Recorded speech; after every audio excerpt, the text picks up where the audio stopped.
Hello, hello. Hello, venture starters, our community. Welcome. Welcome all. It is great to see all of you back again. Hello, hello. And thank you for most of you being on mute. Fantastic. We're going to let people in for a few minutes here. For those of you who would like to pitch, and you haven't pitched in 1 week. So if you pitched last week, don't get in the queue. But if you'd like to pitch today and you're a founder, not a service provider, go to the reactions button and select the hand raise and get in the queue. This is going to be our original format tonight. We're only going to open up a breakout room later in the event, and that's just for women founders because we want to do whatever we can to support women founders. But I also don't love that everybody breaks away from the main event and misses seeing all the people that we have that are pitching here today. So again, if everybody will just stay on mute, that'll help us make the event really, really smooth. And I have a bunch of announcements to make, and I do need to see if somebody's in the room though, real quick. Oh, good. Perfect. All right. Again, welcome everybody. It is a pleasure. And you guys always keep coming back. And we are doing some amazing things together as a community. So very much appreciated. Again, anybody who's just joining in, I only want founders. Nobody else. Only founders pitching today. So if you're not a founder, do not pitch. Okay. And if you were in last week's event, do not raise your hand, because we just saw you. I think the new rule is going to be, if you pitched the last week, you got to give us at least a week before we see you again. We have a lot of people that would like to pitch, and I want to make it possible for everybody to, participate in our community. So as many of you may have noticed, I've kind of slowed things down a bit in terms of our growth to catch up on a number of things that needed to be tried out. Today is the first day that we have done an event that is all based on the Zoom meeting. Before, we were actually doing it on the platform of Zoom webinar, and then I was switching it to a meeting right before we got started. And there was a long reason why that had to happen. But Zoom fixed something in the last week, which now makes it possible for us to be able to just be on a Zoom meeting, and I can have a lot more people participate in the future. I still have to try out some breakout room situations just to play with this to make sure I know what I'm doing here. But at least Zoom did correct one problem, so I give them a little credit for that. We're still looking for other options, and some of the people in our community are helping me to devise plans for how we're going to actually grow this event on other platforms, or consider that as well. But I don't have anything to announce regarding us moving from the platform we're on at the moment. So that said, thank you all for going on this journey with me while I try and figure out best methods for us to be able to connect everybody in the best ways possible. I will say, in the last week, I've had a lot of people tell me that, let me get everybody on mute again, that we are actually getting people who are investing in our community. And I love hearing that, and people are connecting to who they need. I love hearing that. So it's all good. We're starting to do the things that I was always hoping this community would do. Open up the chat if you haven't yet, because people are going to still find each other in the chat. Those of you who are, posting more than a couple of times, please don't spam our chat. I know that you want to be aggressive and promote, but please refrain from doing that so that everybody can have a chance to sort of enjoy the chat and see where it goes. It's just too much at times, especially last week. We had a couple of people who had actually posted over 20 times, and that is too much. Now, if you're reaching out to 20 founders directly and you're actually going to talk to those founders because they pitched, that's different. But if you're just sending something out to the whole, everybody, it's not a direct chat, please refrain so we can enjoy the event. This event today should be a lot easier for us because we're going to be a little bit smaller audience. I did not advertise aggressively to a portion of the audience of our community. I only promoted to the ones that generally have been showing up over and over again, and a few newbies. But thank you to all of you who've been part of the core community here as we learn and explore ways to make this event work. We're only 6 months old, so we're trying out a bunch of things. Again, anybody who just arrived, if you want to be in the pitch, you want to pitch tonight, please raise your hand. Digitally, you have to go to the reaction button and find the hand raise. Only 2 minutes, please, 2 minutes. Now, if there's investors in the room that would like to join me in asking questions of the founders that are doing 2-minute pitches, I kind of like that format, and I'd like to try it again, but it can't just be me asking questions. There needs to at least be a few others of you who would like to either make a comment on what the founder just said or help me ask some questions so we can kind of help bring out a little bit more information as to what the founders are asking. We can try that out and see if it'll work. A couple of months ago, I had a number of people in our community who were helping me. I'm not sure if they're here tonight. Let's see. If you'd like to get more exposure, especially with YouTube, we're getting a ton of people who are viewing some of our YouTubes. So you may want to click on the 3 buttons above your image and look for the rename. And when you see the rename, add an email address after your name. You can see that on mine, I have an email address after my name. I see John, who's first in the queue, who's got his email address already there. Jason's added his. It will help you because we're a networking event. Remember, this is really the key to this. We're all coming here to basically network. Networking, in my opinion, is key to moving all these startups along. So the more you can do to help your own networking, the better. The rules of our event are always the same. Be nice, play nice. Anybody who's not being nice, let me know, because we really just want to be a community of people who are acting professionally and being nice to each other. We don't need to challenge or criticize anybody, especially in public. If you want to criticize a business model, send a private chat to somebody if you think you can actually help them with constructive criticism. So I'm not saying don't do that, but just do it direct to somebody rather than pointing somebody out. Tonight, we're going to try and get in, if possible, 30 to 40 pitches. That would be my hope. Around 30 minutes before the event ends, I'm going to open up a breakout room for women founders, but I kind of want to keep you all here in case there's some opportunities for you to get excited about who's pitching tonight. Otherwise, I'm afraid everybody will leave and go into the breakout rooms. We'll do breakout rooms again later. That's going to come. It's just not going to come right away. I'm going to be trying a couple new things. All right. So in terms of new big announcements, the first one is that, well, actually, I did a survey of the people who registered for this event. And interestingly enough, 111 people say that they are actual investors. You guys realize I asked a few questions on the registration this time. The last I looked, 111 people claim that they are investors looking for opportunities. I was really pleased to see that large a percentage of people who are investors that are here. But even better, we're going to announce an alignment. It's kind of an alignment of sorts with a very large angel group. I'm so excited. They've been part of our community for a long time, but we're kind of formalizing our relationship better so that our deal flow here could theoretically become their deal flow too. They're one of the largest angel groups in the world, and that announcement will be made in a moment. But first, I want to mention something I'd like to try, and I don't know whether Professor Dave is in our audience. I wasn't able to see so quickly. But Professor Dave Hansen, he's been a professor of entrepreneurship and innovation for almost 2 decades.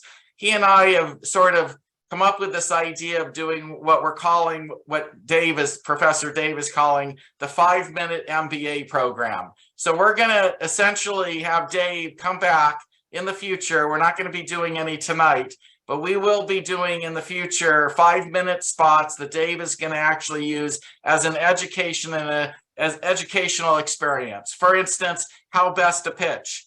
ideas for how to raise money, your deck, all these things that are associated with what you are trying to accomplish right now. Dave's been teaching at the college level for years and years, and he's going to basically take what he's been teaching and put them into small little capsules, and we'll be presenting that in future events, probably at the end of the event, so we can do Q&A. But that's a new advancement that we're going to try out and see how that goes. But before I get to that, that's for another week. But right now, the person I'd like to introduce to be our first speaker, and John, you are in the queue to be our first founder pitch. But before we get to you, I just want to introduce Anshuman Sinha, who is the chair of TIE Angels. The TIE Angels group is all over the world. TIE has angel investors in markets from Boston to California to Silicon Valley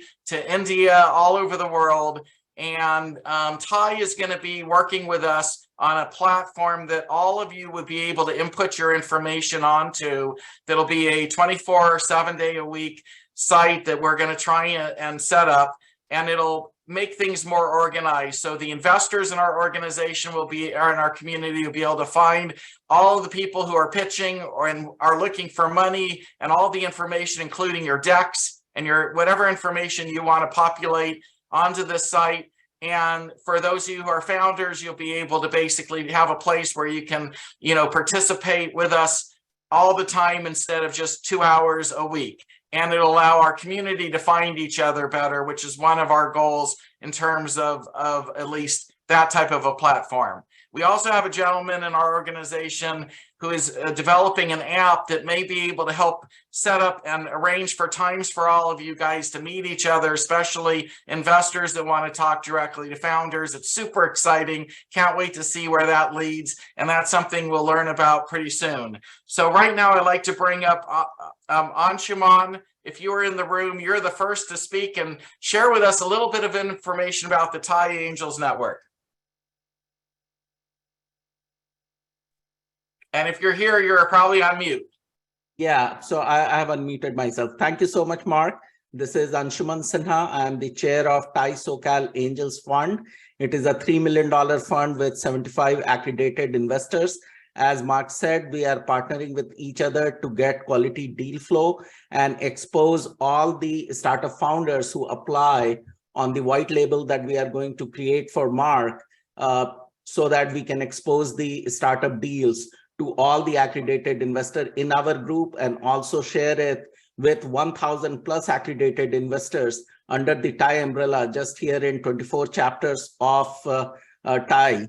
We are a global organization. My president is here, Ashish Sabu. So Ashish, quickly, if you would like to tell them about TIE SoCal and the TIE ecosystem, please. Thanks, Anshuman. So TIE is world's largest entrepreneurship organization. We are in 12 countries, 57 chapters worldwide, over 3,500 accredited investor members, and over 15,000 other members. And we are our aim is to foster entrepreneurship through our pillars of education, mentoring, incubation, networking, and funding. And as part of funding, we have created these angel investment funds.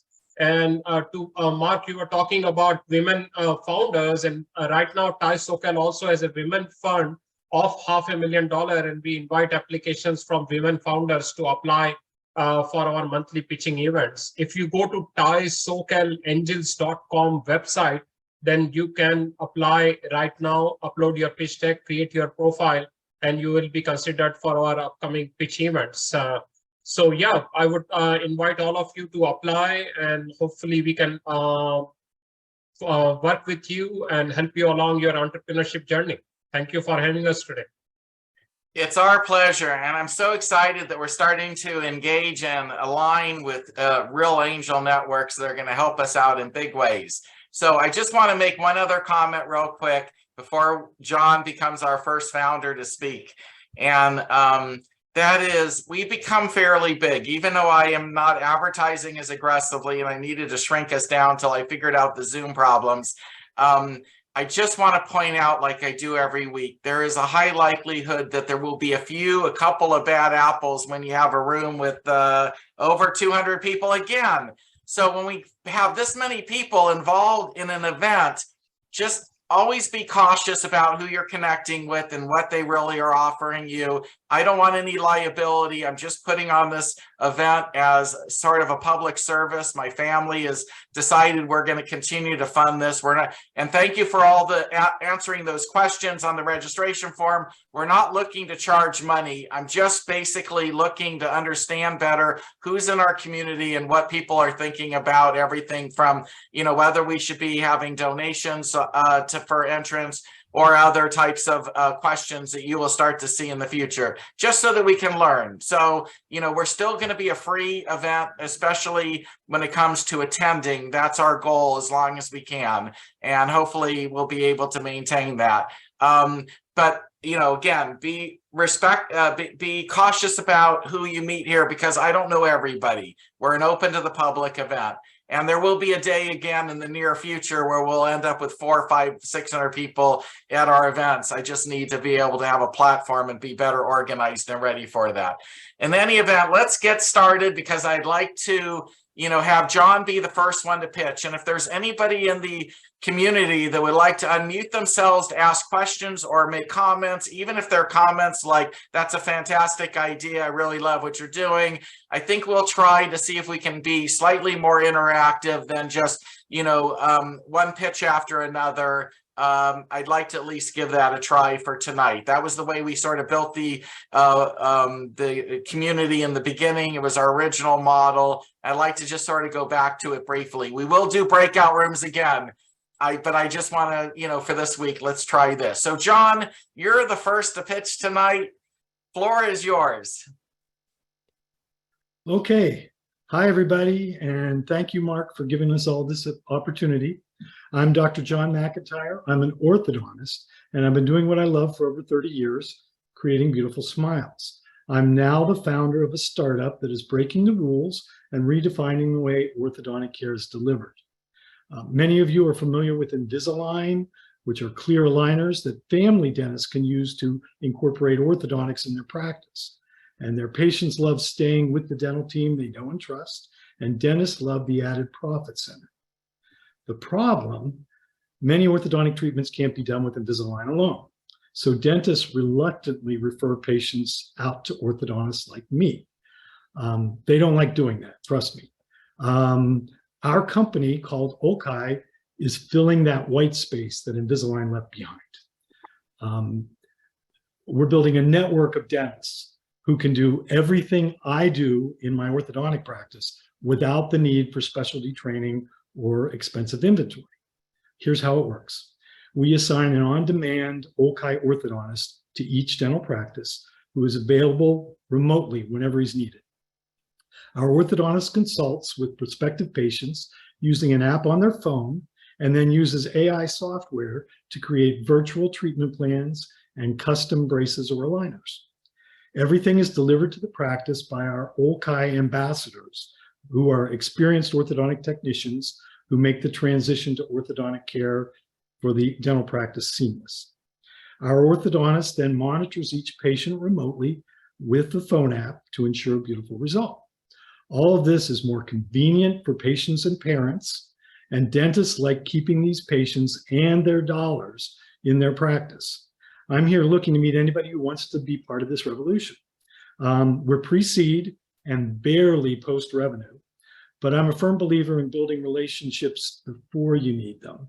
So I'd be happy to talk to any angels out there. Eventually, we'll need up to $500,000 in seed capital to add a sales team and refine our operations with our early adopter dentists and expand from our Eastern Pennsylvania operating base.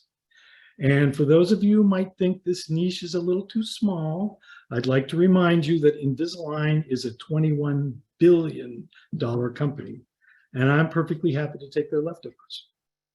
Thank you. Any questions? I'd be happy to talk to. Well, so is it like a franchise model, or how are you envisioning getting all the other cities across America to populate into your company? Okay, well, in the beginning, as I said, we're starting in my backyard. But the way it works is the dentist pays an annual subscription fee in order to have that orthodontist available for their practice. And the orthodontist is licensed in their state. So the orthodontist is actually practicing teledentistry in their office. Now, if we expand to more states, we're going to need more orthodontists, and we're going to build a team of that. But some orthodontists can be, or in fact, many orthodontists are licensed in multiple states. So that allows us to do it, to spread out. And we also have a team of these OKAI ambassadors, which are trained orthodontic technicians that we can send out to the dental office to make sure everything runs smoothly. And the rest is all done remotely. And so far, it's the dentists are really appreciating keeping those patients in their practice. Does anybody have any comments or questions? Yeah, I thought that was a John- great pitch, and I got to say that your pacing was excellent. You kept us engaged, and the content that you didn't like shove too much at us. So I really, applaud you for that, and thank you for that. Thank you for that. Anybody else? John, I had a question. Tell us a little bit about reimbursement. Is this going to be more of a cash business, or will this be reimbursed by various managed care organizations? It will not be cash so much, but there's this, I mentioned there's a subscription fee. After that, each patient that is being monitored and treatment planned by our orthodontist, the dentist would pay us a monthly fee while that patient is in active treatment. If that patient has insurance, our orthodontists are credentialed with every major insurance company. So the insurance payments can be done through our company, and then that part of it that is reimbursed to the general dentist, they get their percentage directly from there. Did that answer your question? Yeah, it does. Thank you. All right, thanks, John. And you can meet John in the chat. If you haven't done so already, John, put your information there. Up next is Vinny. Appreciate that. So how's it going, everybody? I'm Vinny Williams. My company Address Me is a social network that's aimed at avoiding the fear of rejection and uncertainty associated with initial face-to-face interactions. We provide a proprietary ease of introduction filtering tool that makes safe and private virtual connections possible for people who struggle connecting in the real world, and could also be useful for people who regularly miss connections while out and about. Address Me stands out from our competitors in being the one platform to offer our users a safe, discreet way to make real-time, real space, completely virtual connections, and for no pre-specified types of connections. Currently, I'm seeking a UX designer to complete, I'm currently also working with a software engineer to complete the MVP and to help oversee Address Me moving forward. I'm also seeking a lead investor to come on board and assist me with negotiating the remainder of my pre-seed round. And also someone who can be instrumental during these early days in helping Address Me go from zero to product market fit. Currently have no money raised to date, but I am seeking a $300,000 investment to complete and launch the MVP, cover marketing, protect IP, and to build a firm foundational infrastructure moving forward. My email address is vinnyw@addressmeapp.com. And I'm going to put my details in the chat, so please feel free to reach out. I can walk you through the front end design mockups. Yeah, thank you. Just out of curiosity, how are you going to market this? So our go-to-market strategy is to target local Atlanta College students with an emphasis on students and communities that struggle more with face-to-face connections. So these are going to be members of the LGBT community, the deaf and hard of hearing communities, people with social anxiety, shy, introverted people, things of that nature. Very interesting. Anybody have any questions or comments? The support for the introverts. Thank you. Anybody else real quick? I would suggest channel partners, schools, deaf and the hearing impaired, anybody with any type of disability. Also, foundations, charitable organizations will help you enter that network. Awesome suggestion. Thank you. All right, so we're getting up. Oh, go ahead. I hear One more somebody. comment. Go ahead. Can you give a specific example, like a case scenario, maybe with somebody who has social anxiety disorder and how they might initiate and what an interaction might look like? Sure. So say, for example, I'm at a grocery store and I see somebody 6 people ahead of me at the cash register. I could go on to Address Me, enter 3 very easily identifiable visual characteristics about that person into Address Me's proprietary filter, apply it to whatever radius I perceive that person to be. Say that person's 15 feet, 20 feet, whatever the case may be. Everybody within that radius, matching those 3 filter criteria will populate.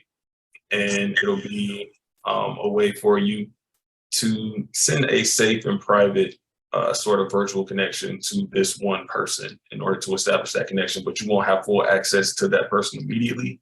They'll receive your connection request, be able to say, yes, I want to connect with this person. No, I don't want to connect with this person. And if they decide to connect, you both will be able to network, get to know each other better before mutually agreeing to meet face-to-face at a later time. This is fantastic. I just wanted to know if you could also enter into the Native American community, the tribal lands. So it's for everybody. Yeah, I mean, the goal is to create more safety and control over our daily connections in general. So because they're left out of a lot of these helpful type situations so many times, and you wouldn't believe it to this day. And it just seems like something that could be extremely helpful to kids that are left behind. Gotcha. Good point, everybody. Listen, Vinny, thank you. I'm gonna actually keep us moving along, but if anybody's interested, you can meet Vinny in the chat. And next up is Jason Howell. Thanks, Mark. As Mark said, I'm Jason Howell, the founder of SkyAmp. We make unpowered wireless signal boosters for cellular, Wi-Fi, Bluetooth, and voice over IP. We have an American-made product. We're currently in production. We're in a seed round. Everything is made right here at our factory in Iowa. We've signed up just over 20 partners, reseller partners in the last couple of months. And we're in a fundraising round so that we can recruit even more partners through trade shows, expositions, and different conferences throughout the year. Our products are totally green. There's no draw off of the grid. There's no batteries. It's a patented method that I've invented to boost the signals. We clean the noise out. You don't have to install any cables. You don't have to do any configuration or pairing. There's no SIM cards required. And we're 70% cheaper to implement than the competition. It's a $10 billion a year marketplace right now, and they expect it to double by 2027. So there's a lot of room to play. And we've got a really unique product that we're just now hitting the ground, running with. And I'll post my information in the chat. I don't want to take up too much time here on the main stage, but we are looking for somebody to invest in the seed round with us. And we're trying to close that very soon. Again, so we can expand our manufacturing capacity and improve some processes. And the biggest one is to expand our go-to-market strategy with sales and marketing. Thank you so much, everybody. I'll be happy to answer your question. Anybody have any questions or comments? So, it's amplifying the signal, but you're not having a direct additional draw on the grid for amplifying the signal. So one question that I have is, have you looked at some of the stuff that like Tesla did, et cetera, along the lines of using it to transport electricity? Yeah, there's been a lot of talk of that. We've got some other ideas for some other models that do some a little bit different things than just cell phone boosting. We've probably got more in R&D than we do on the shelf. So yes, that is something that we're entertaining. And then how much are you trying to look for the seed round at this point? Our seed round right now is $4 million. Okay, and how much of that do you have raised so far? $0.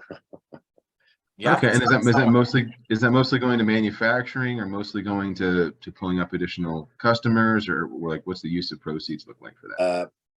Most of that is for marketing and the go-to-market with the trade shows and the partner, or recruiting new partners. And yes, manufacturing, we want to expand our capacity and actually move into a larger facility because we're already outgrowing our 12,000 square foot building. So. Okay. How much has been invested already to date in your company? $2.5 million. Anybody else have a question or comment? Yeah, Jason, so reach out to me. I potentially may have a synergistic partner with you who is in the exact same space that is currently incubated at Stony Brook University in New York, in their CIVIT division, that's Center of Excellence in Wireless Information Technology. So reach out to me and I'll be happy to make the introduction. Okay, yes, thank you. Okay, it's a great idea, Jason. I'm really glad you presented. Up next is Eli. Hi, Mark. It's great to be here again.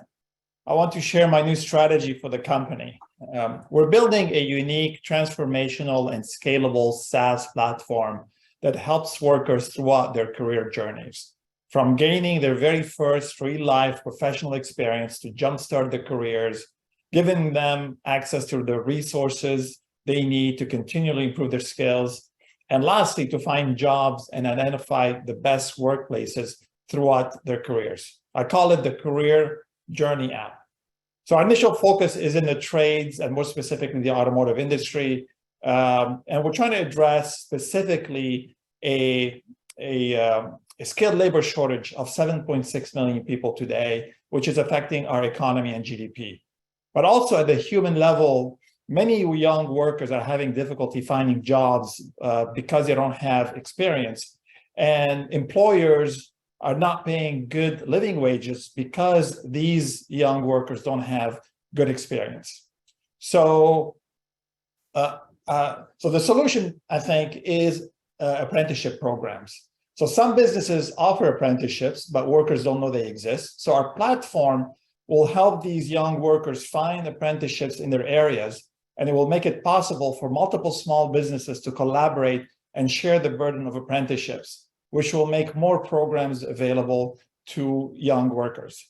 So today we have the recruiting platform already generating revenue as well as an educational gain. We also have strong interest in the automotive industry. So the next and most exciting phase in our company is the development of the apprenticeship center to do the management, marketing, matching of candidates, scheduling the programs, hiring students, track progress, etc. So it's interesting that this morning's headline on CNBC couldn't be more timely. It said, apprenticeship programs are becoming more popular as an alternative to college. So the demand and trend are in our favor. So we generated $800,000 last year. We want to raise $3 million to accelerate development and start onboarding businesses and students nationwide. Thank you.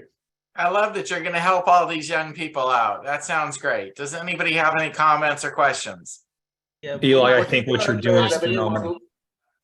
Oh, one at a time, please. I'm not sure who was. I talked to Callie. Okay, so I really like it, and I have still a relationship with GigWalk, which is now old, but it's a way. It's like a competitor, not really a competitor to Fiverr or any of the other micro job platforms. And then I have ties to the recruiter.com team. And what you're doing is really cool. So I'm gonna hope you add me on LinkedIn. I'm already your friend, so I'm gonna send a message to you and just make sure we get on the phone so I can help you. Okay, great. Thank you so much. Yeah, What's thank you, the name Eli. of the website or the app? What's the name of it? It's skill-loan.com. Yeah. Well, thank you, Eli. Basically, I have just messaged you, and please try to connect with me. I believe that I have something really interesting, which is scholarships for students or for apprenticeship of apprentices who can join the program and work with you. So I would like to have a meeting with you and to see how can we help you. Okay, great. Thank you so much. Okay, we're gonna move on. Thank you, Eli. Up next is Clint. Hello, everybody. How you doing today? So the primary thing that I'm working on launching right now is a charitable funding initiative. We've got a couple different aspects we're going to be trying to launch it through. One of which is a large group of churches and stuff.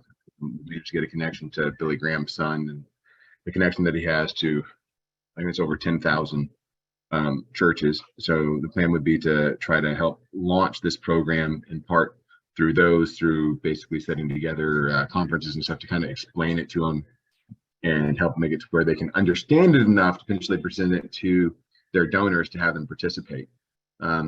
We've got charities and all sorts of other different areas that we're looking at trying to facilitate as well. But we've got a platform contract that we signed with IBM. We could end up switching out to somebody else if we wanted to, but the way that it's written out is extremely advantageous. They're basically going to cover half of our advertising costs for the next decade. And on top of that, allow us to build out much more software with less money that's going in to get it operational to begin with. Right now, because we want to try to hit the ground fast with this and reach a broad scope, right now we're trying to raise $5 million for it, which is going to allow us to produce, in effect, a hedge fund of over $1 billion from that amount of input. And what differentiates what you're doing from other fundraising apps? And no, so the methodology that we're using is fundamentally different than anything any of the big companies are doing out there right now. So we figured out a methodology to capture the money that people actually don't have to give, in effect. So we're able to take people that are W-2 employees that are living paycheck to paycheck and capture somewhere around 20% of their gross income and create an endowment for around 3 times that much for a charity without it costing them a penny. And that's what ends up creating the hedge fund on the back end. So again, for something like this, how we're doing that is way too complicated to try to present to the group. But we did a pilot, we had lawyers that verified it, and we did a pilot case and everything, and it's perfectly legal and going to change the entire charitable giving industry eventually. okay, I'll leave it to our finance experts to do due diligence on this. Does anybody have any quick comments or questions?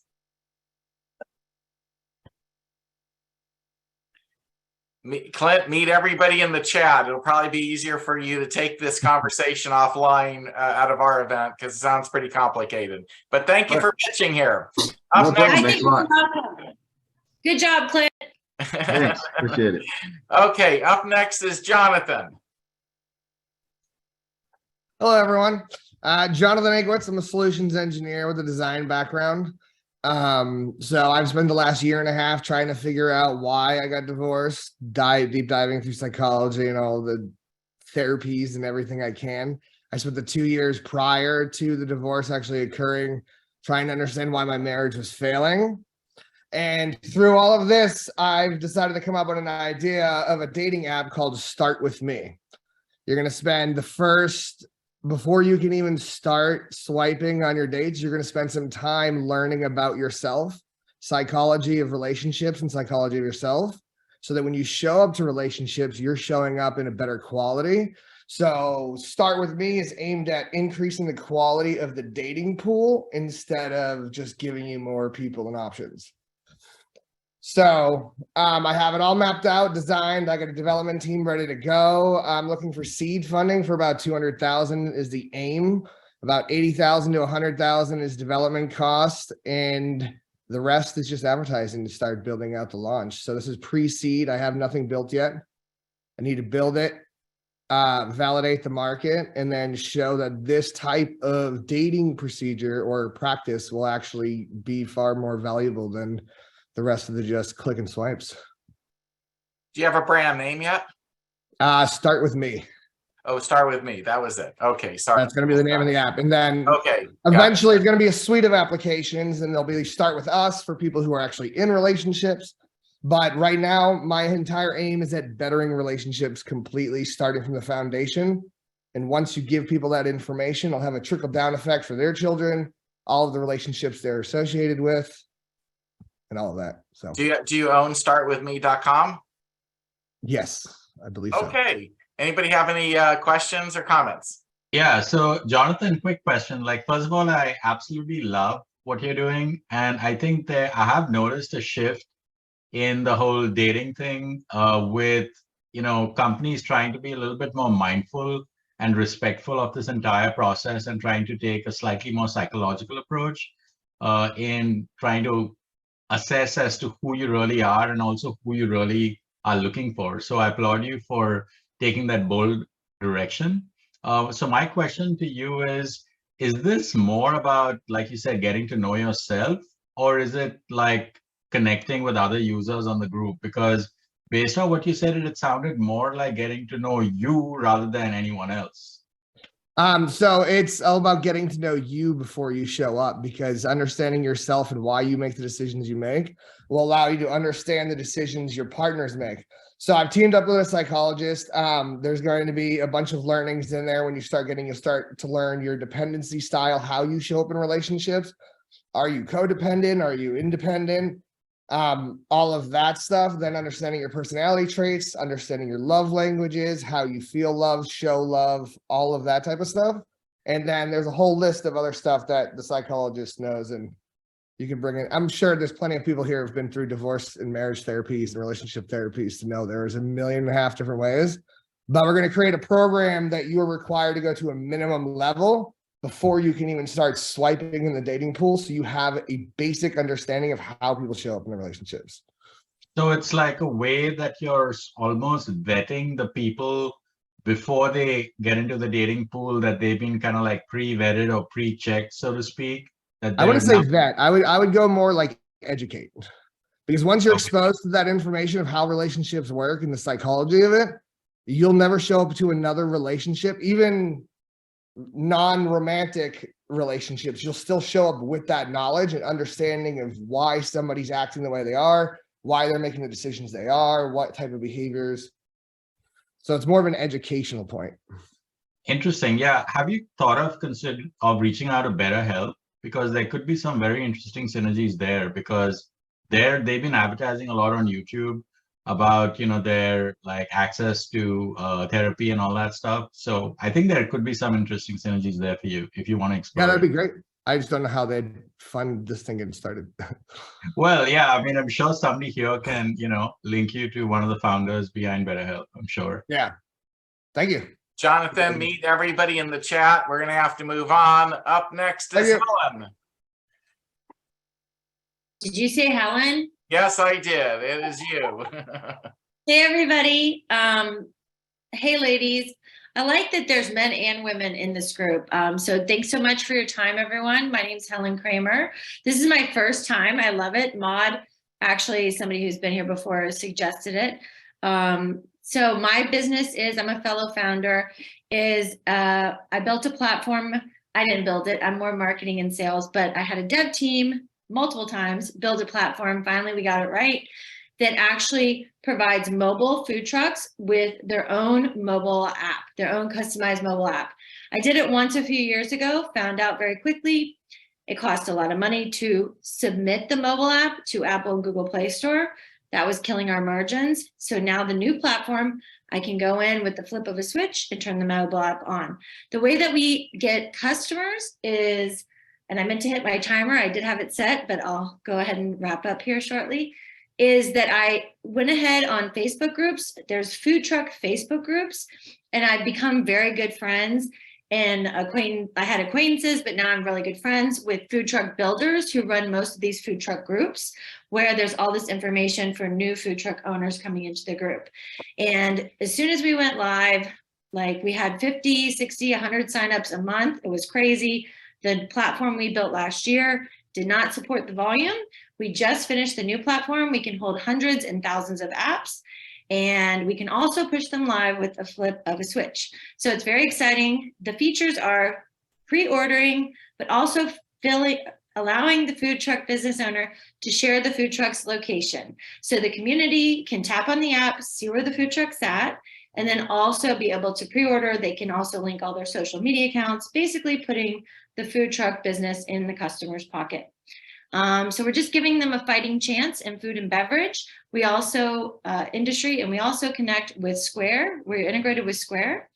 So if they have a Square account, which 98% of food trucks do, they have the ability to receive the order directly to their POS system. So we just launched in January. We sold 6. We get $750 an app plus $119 a month.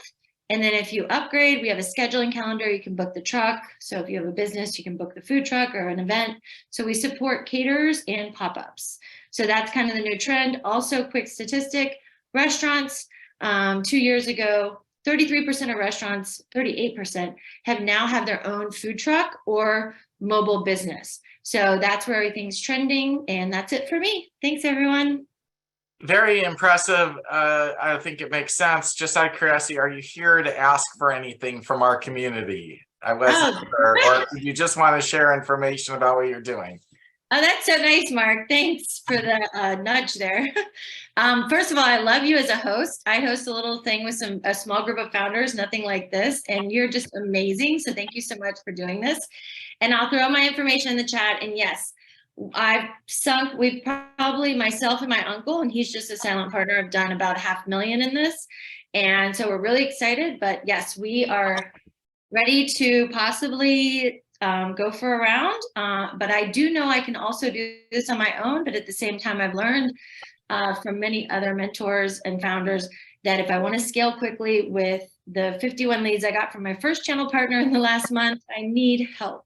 So yes, I would love to connect with anyone who's interested in learning more, and I'll throw my information in the chat now. Perfect. Thank you, Helen.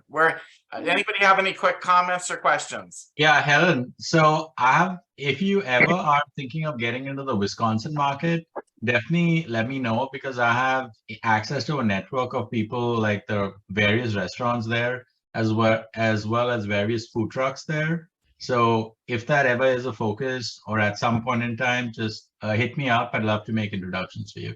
Thank you. We support, our food trucks are the ones that from the pilot, they're across the country and in Canada. We service US and Canada right now. Okay, awesome.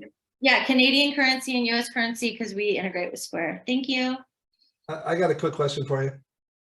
Yes.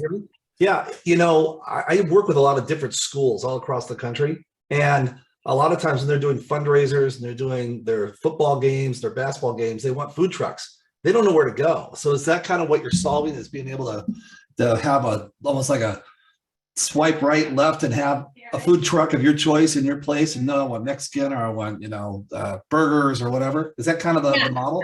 I can answer that real quick. The problem that the food trucks are facing, which I totally skipped over, is there's 22 food truck finder apps. There's all these group, Grubhub, Postmates, whatever, they take percentages of their business, and there's too much competition. So ours provides them their own mobile app. We do have a model, and we can do that next generation where you can utilize it for a finding app. But what we're really doing is solving the problem in the industry that's costing them literally hundreds and thousands of dollars. So our food truck owners are like stoked. They like putting money back in their pocket. So, but that could be part of Gen 3 to answer your question. Thanks. Okay. Well, I don't know who you were, so hit me up in the chat. I couldn't see. No, understood. And because of time, we're going to have to move on. Thank you, Helen. Up next is Christopher. Hello, everybody. How are you? My name is Christopher. I'm known in my industry as Christopher the Plumber. I'm here to share the plumber's dream. The software I've created was designed to be the medium between plumbing supply houses and national fulfillment for parts delivery. In other words, I want to be the Amazon of plumbing parts and tool distribution. I have a quick story to share with all of you. There's 3 chapters, but I'll just talk the first one. 4 years ago, I embarked on building a software as a service specifically for plumbers like myself nationally. And as we all know, you guys, this industry is not slowing down anytime soon, right? I wanted a system that was more than just the traditional estimate, invoice, and payment gateway. Who hasn't built something like this? So I wanted more. After 8 fully built revenue streams in 1 SaaS application, I found out that still was not enough. Extremely useful, but I wanted more. Time and time again, I found myself and my crew losing precious moments in our day chasing plumbing parts. So I thought to myself, why not create a system that will order my material for me at specific points of my job and have it delivered to my home, my shop, or my personal favorite, job site delivery? So I did. My team and myself engineered 4 creative ways to refer material requests to approved supply houses nationally. Through the past 9 months of rigorous in the field beta testing, we made time work for us. The systems put in place have allowed service techs and company owners the freedom to create material needs in ways we could have only dreamed of just 2 years ago. This system has increased my productivity at my plumbing company by more than 15%. Based on what I've seen Plumbview can do, I would like to explore the opportunities with more than just an investor. I'm looking for a partner, a visionary, someone who I can share the stage with, a partner who is familiar with the plumbing supply industry and can open up more doors than I already have. I'm looking for someone to help facilitate the bridge to fulfillment. This would include companies like DoorDash, Uber, etc. I've already opened up dialogue with these companies, but I'm always looking for more help. My goal is to continue using my influence as Christopher the Plumber on social media and continue meeting new folks around the country at trade shows, and of course, continue my training. You guys, my name's Christopher the Plumber. This tech was built for plumbers, by plumbers. Now let's get to work. That was a great pitch, I have to say. Anybody have any questions or comments? Yeah, I love that one. Thanks, Mark. I'm really actually very interested to hear, how much are you looking to raise? That's a good question. So I have fully funded the entire brand. So the entire seed round I have paid for. I'm into this tech for a lot. It's been pretty expensive to build, not just the web-based version, but the marketing site as well as the app. The 4 ways of ordering material, you guys, can be done via the app. Of course, within the system, based upon an approved estimate. When an estimate is approved by a customer, it lights up all the parts within the application. I, as a plumber, now get to pick which supply house I want it to go to and where I want these parts delivered.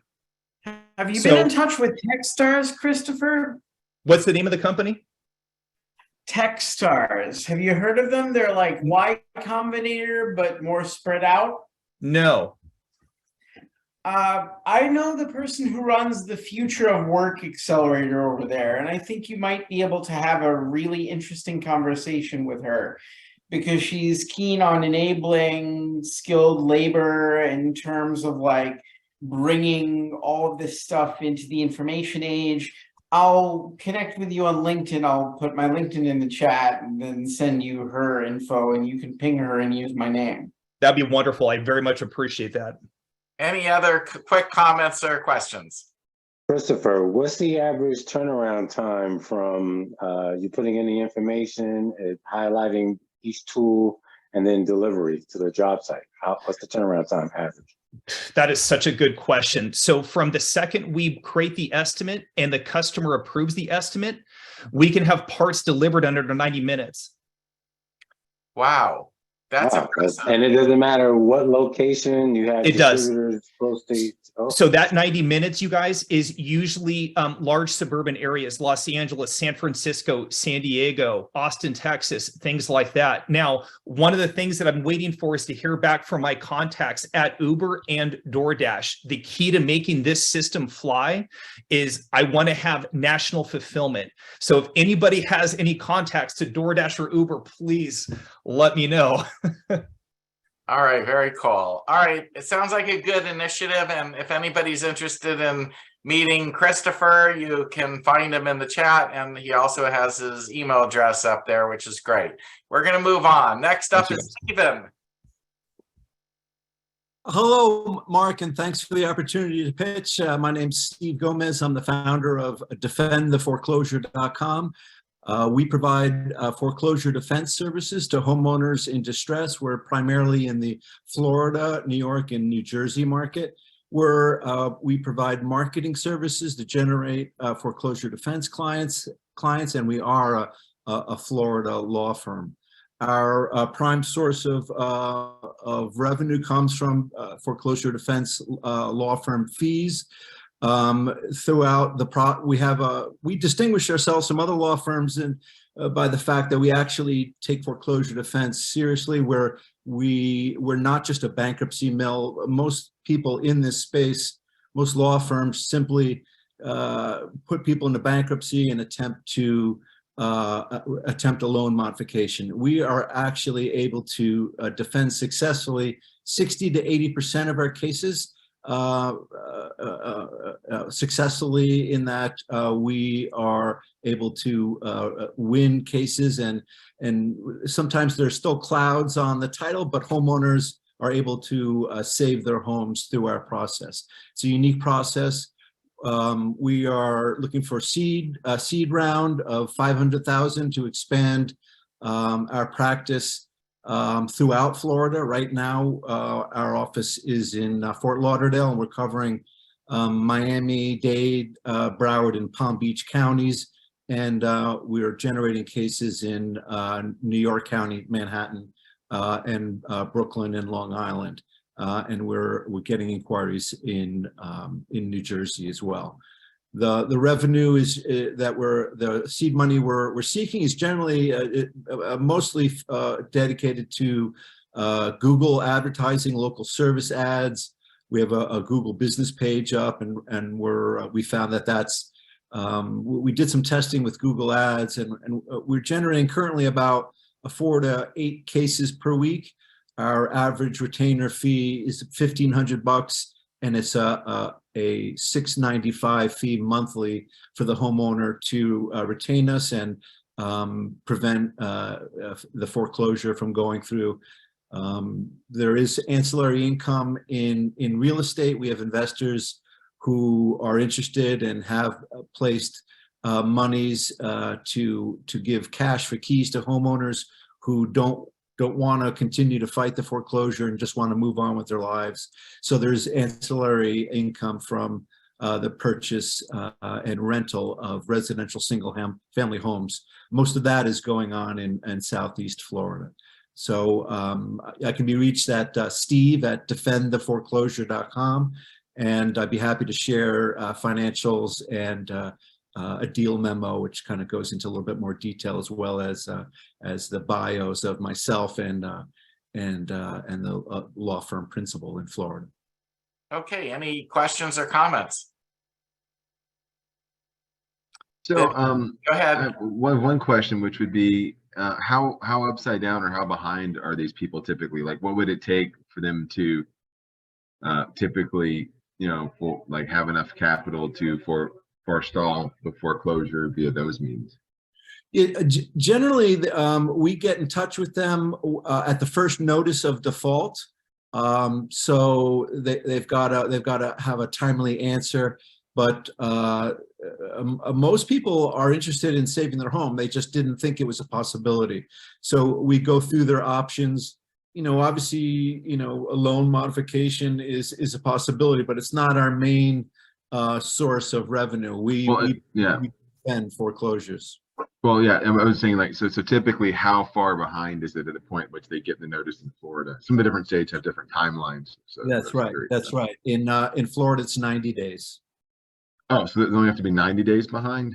Yeah, before they get their first notice of default.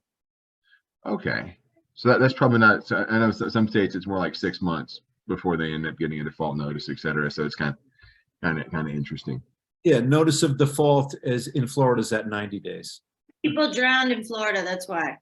Pools. Continue. They started popping up in 2013 in Florida after 2008, by the time the banks finally got to them. Sorry, Chris, I was just kidding around. All right, well, we're going to have to move on because we still have a lot of people that want to pitch. Thank you, Steve. Up next is George. Hey, everybody. My name is George Asafu-Ajay, founder of Groove Club, a service booking app that essentially allows people worldwide to book services of all kinds directly to their home, and they can book appointments to the place of business. So think of us as the Uber Eats of service bookings. That's essentially what we're doing, and we give these service-based businesses and providers a platform where they can manage their business by setting appointments, setting their services offered, prices, radius of visibility, availability. And it gives them a mobile storefront where people can book them easily. They can add their employees, especially business owners. So this gives them now a new pool of business where they can hire 1099 workers to represent their brand wherever they are nationwide. So that's what we're doing with Groove Club. We're doing a unique crowd fund. It's actually a revenue share crowd fund. So our goal is to get, return on investment back into our investors, pockets much quicker. Again, we're covering many kinds of service industries. So, just from here alone, that's a $50+ billion industry.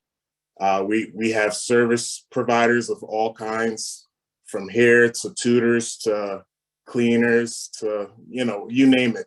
We have it on there. So Groove Club, that's the name of it. I'll have more information in the chat. Thank you, Mark, for having me again. And you guys have a great day.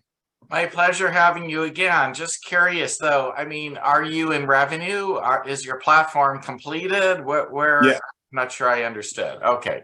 Yeah. Our platform is completed. It's in the App Store. It's GROOV Club, and we're a service booking app again. And we have not raised any funds. I've actually self-funded it. A little bit of background. I played some professional ball, so I was able to basically fuel all the money into it. And now I'm looking for funding, partners with me. It's just me and Groove Club. So, anyone that's very passionate, let's talk. I'm here, let's do this. Any questions or comments? Hey, real quick, George, it's Helen. So my platforms for mobile businesses, we should definitely sync up because a lot of synergy there. Oh, absolutely. Let's do it. All right.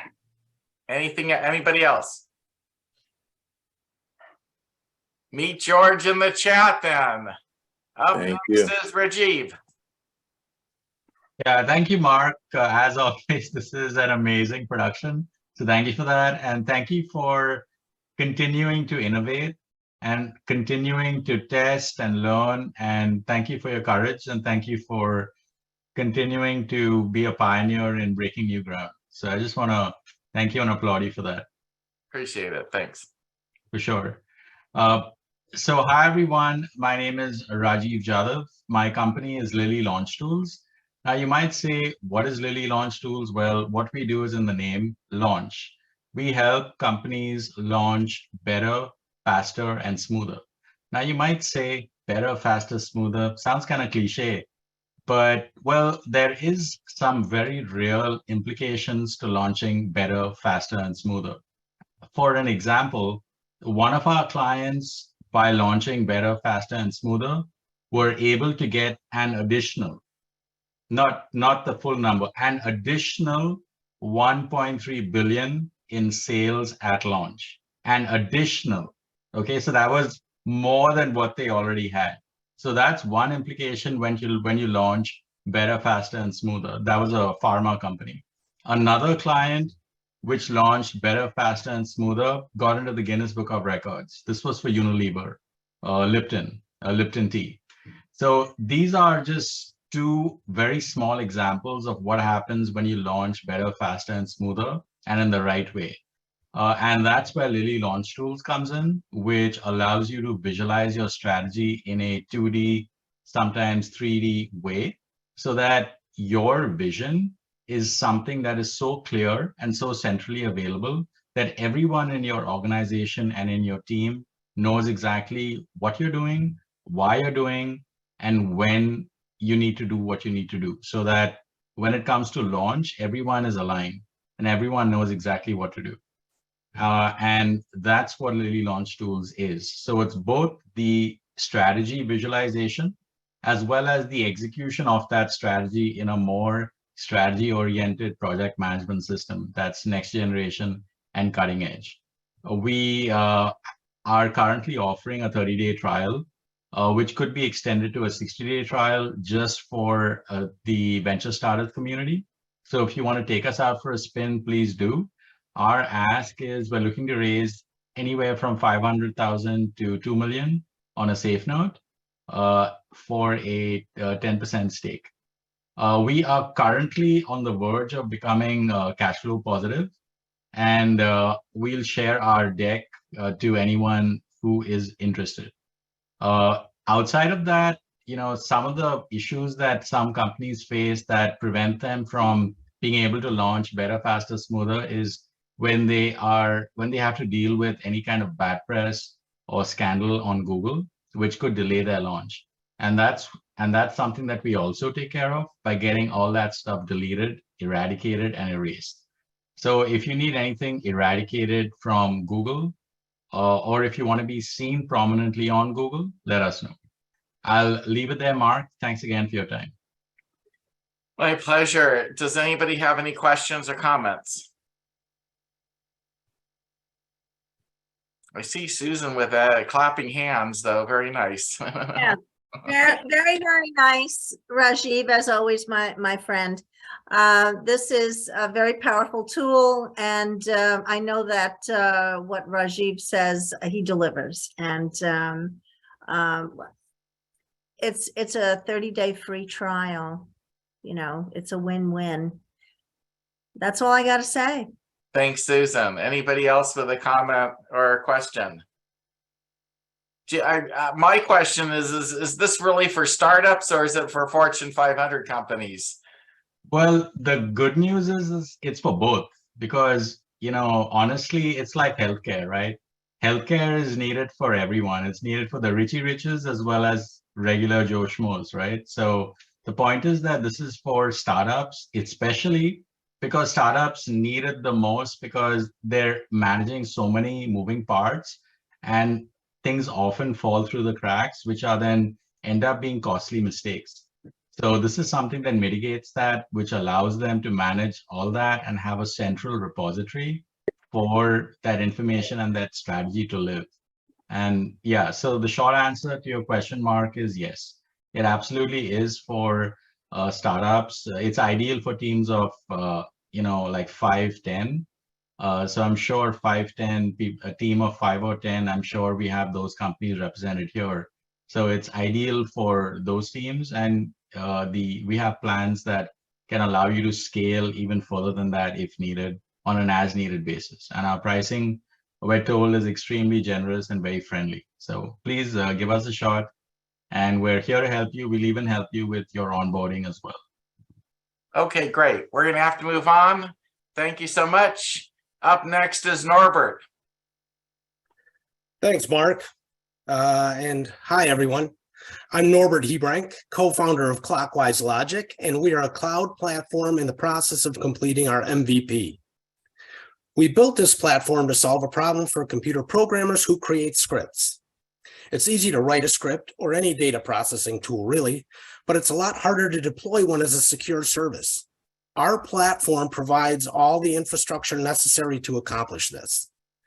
A creator can focus on writing their script or processing tool, and we deploy it, scale it, manage access to it in order to facilitate selling the script or sharing it across enterprise teams. This puts our platform into the low-code space. And just to put that into context, the size of the low-code market is presently approximately 25 billion and growing at 28% annually.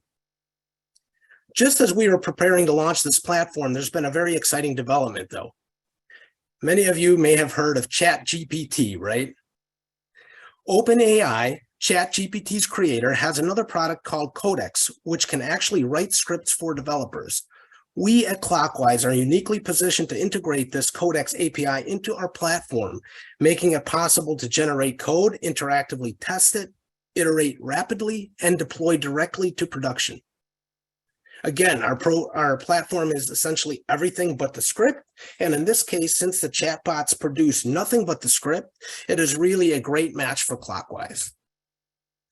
Oh, and one more thing. On top of this exciting new possibility with OpenAI, I haven't even talked about the almost infinite other use cases or the significant security improvements that our platform facilitates. and I look forward to expanding upon those with anybody that's interested.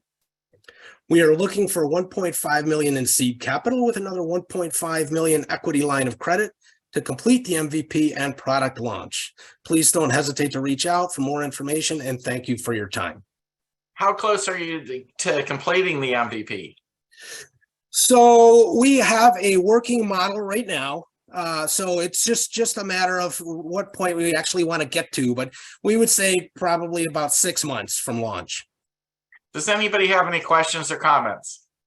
Hey, Mark, this is Keith. I'm just curious, Norbert, what is your pricing model?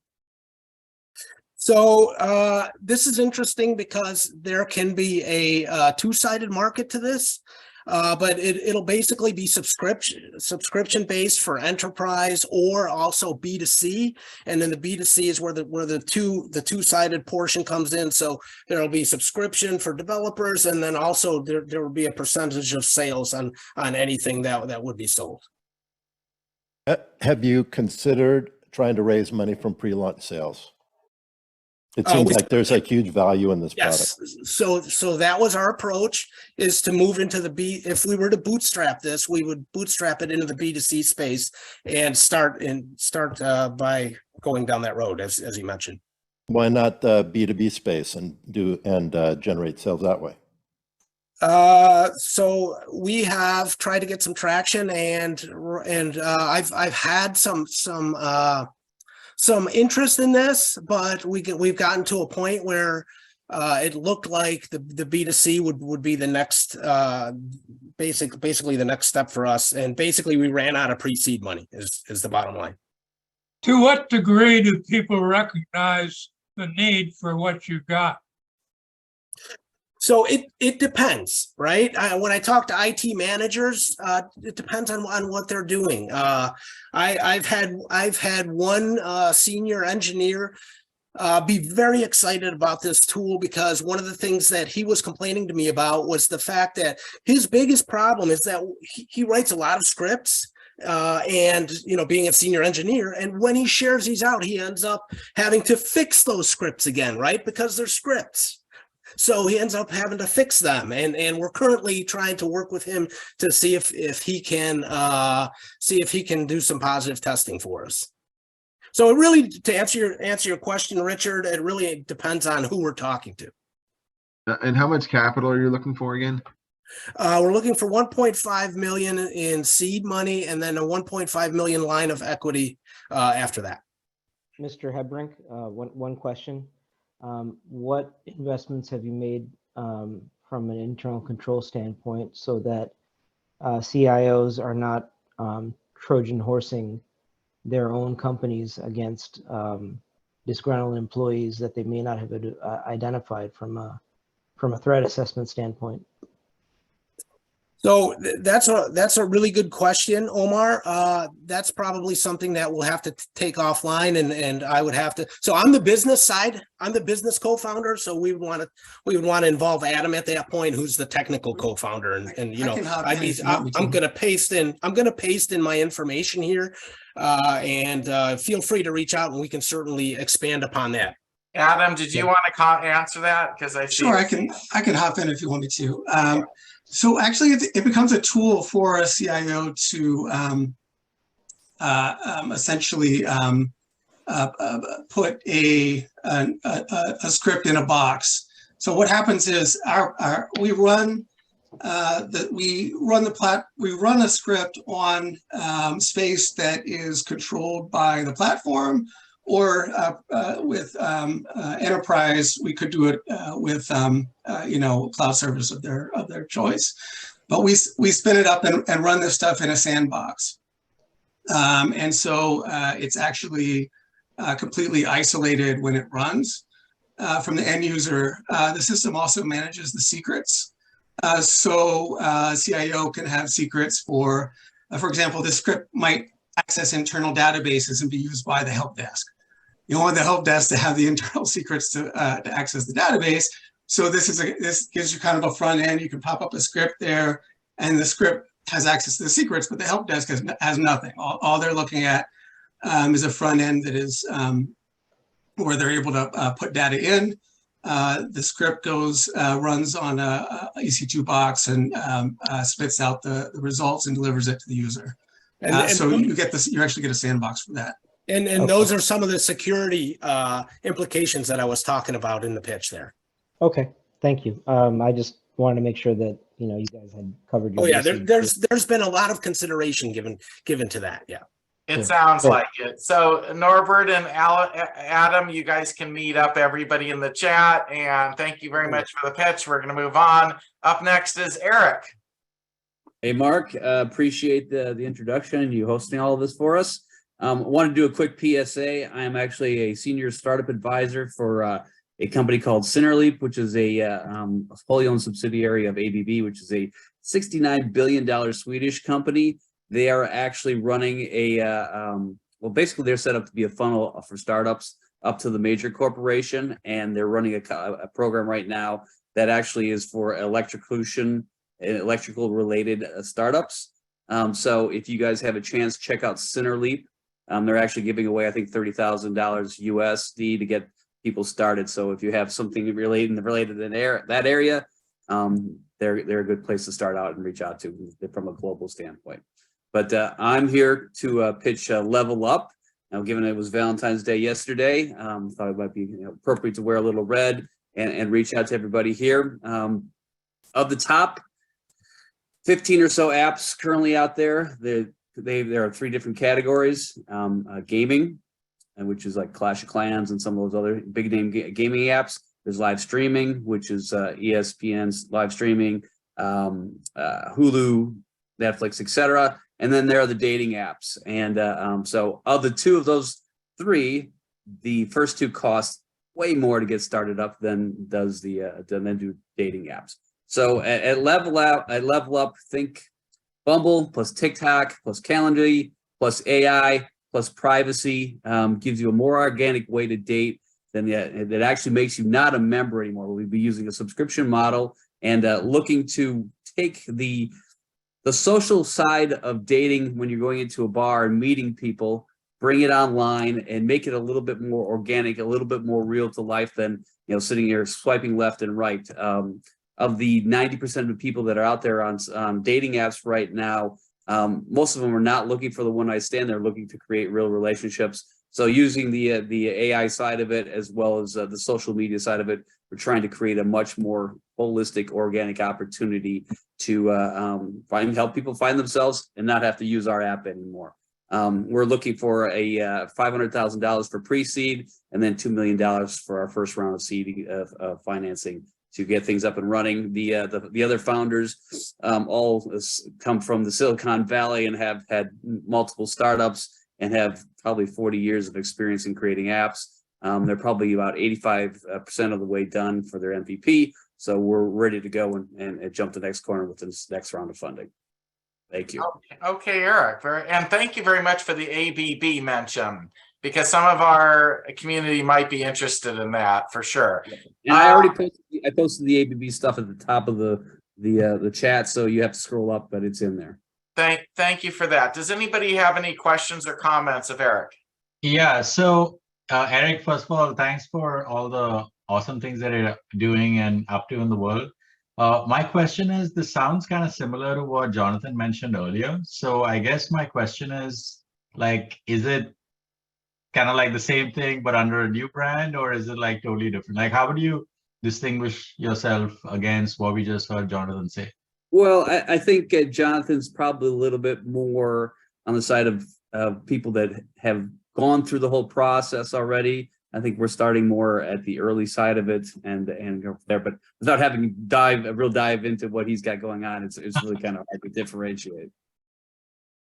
Anybody else have a comment or question quickly? Yeah, just real quick, like, how strong is the AI side of the app itself? Like, how big is the tech versus the positioning? Because if the tech is pretty large, I have a suggestion for where you can get that funding from. Yeah, it'll play a fairly integral part of what we have going on. Yes. So have you heard of Boost VC, Eric? I have not. I will basically drop that on LinkedIn. I see we're already connected. they're an accelerator VC. They'll give you 500K for developing things that are like very early, that have like distinct technological edge. So if you can play up the tech part sufficiently, and if your team really is that experienced, I think you have a shot. Sounds good. I'll check it out. Thank you very much. Thank you, Blake, for the question. And Eric, we're gonna have to move on. You can meet Eric in the chat. Up next is Igor. Hello, guys. Can you hear me? Yes. Okay, it's good.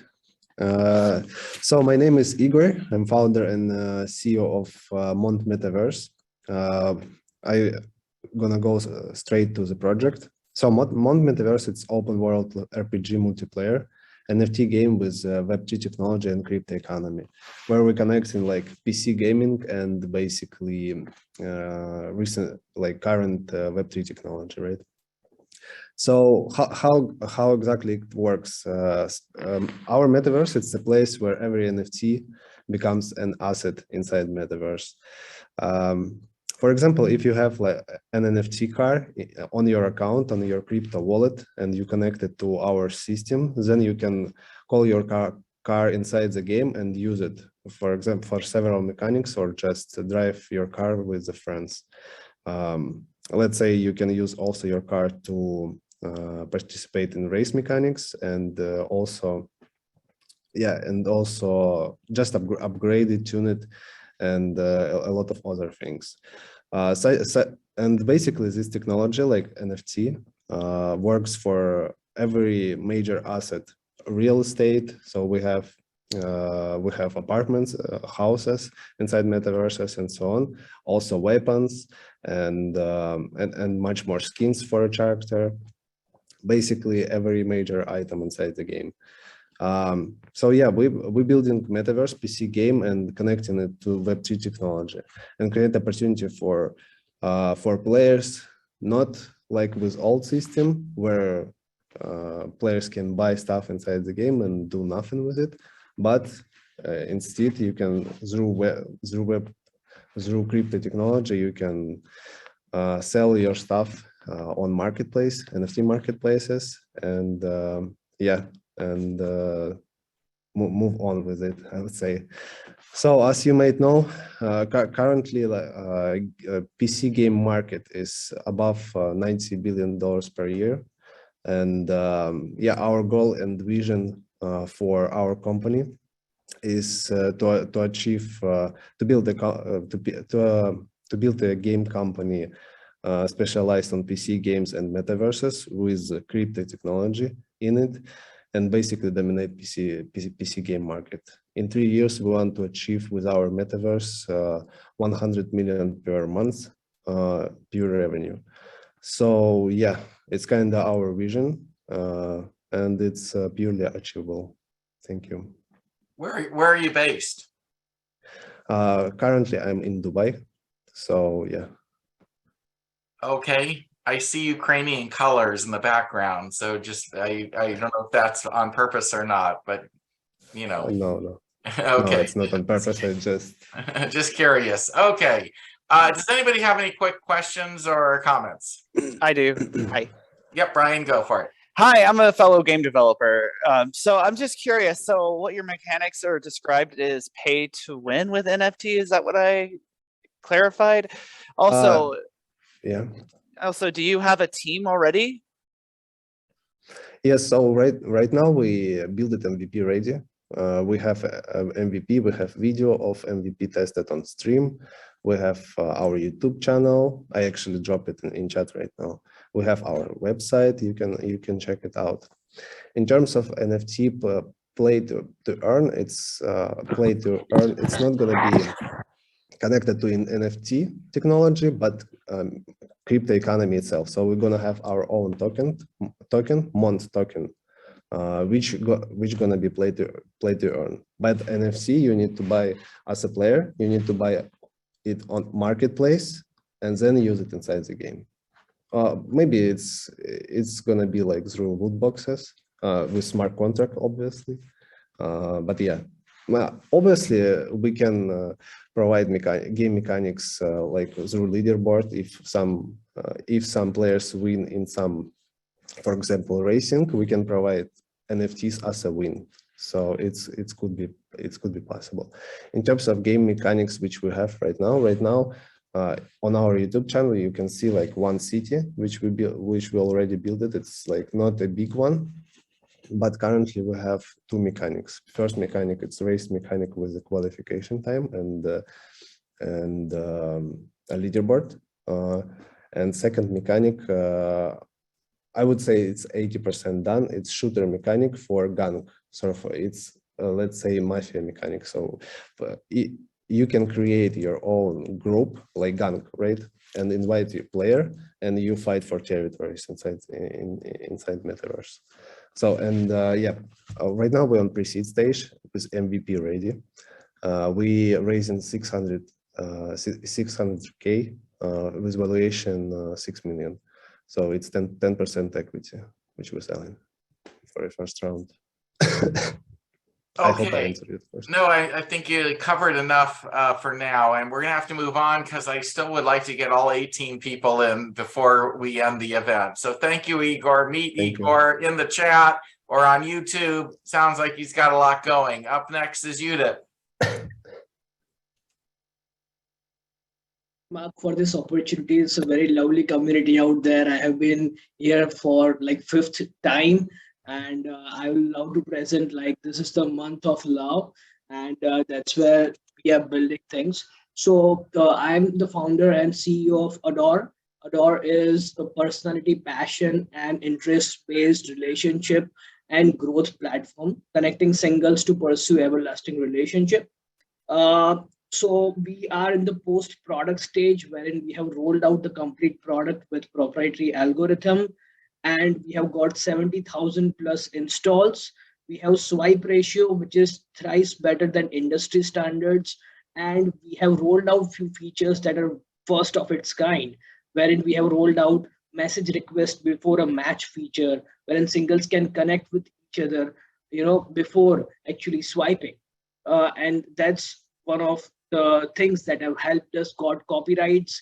We have brand trademarks, and we also host Adore Love Short Conversation channel, where leaders from various passion and interest categories share their story of following their interest and journey. So till now, we have hosted Miss India, Miss Asia India, Mr. Icon India, world record holders in classical dancing, and 60 plus leaders who have poured out their hearts and talked about their journey of following their passions and interests and how hard it was and how they achieved their success and milestones. So Adore is a story of, it's the story wherein we are bringing this growth mindset for singles to connect and pursue everlasting relationships.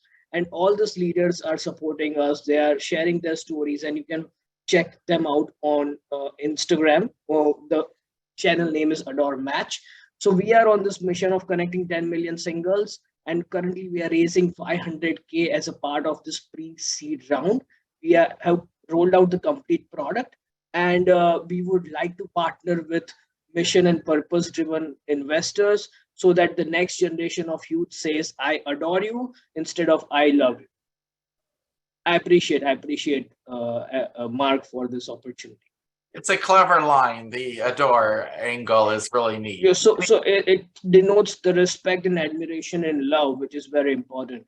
And that's what we want to take the next generation when we are connecting them to pursue everlasting relationship. Okay. Anybody have any comments or questions? We've had more than our usual share of dating app discussions in a single event. I don't actually ever remember so many conversations in one evening about dating. It's appropriate though after Valentine's Day. Everybody can meet Judith in the chat, and he's been here with us in our community for many months, so most of you may already know him.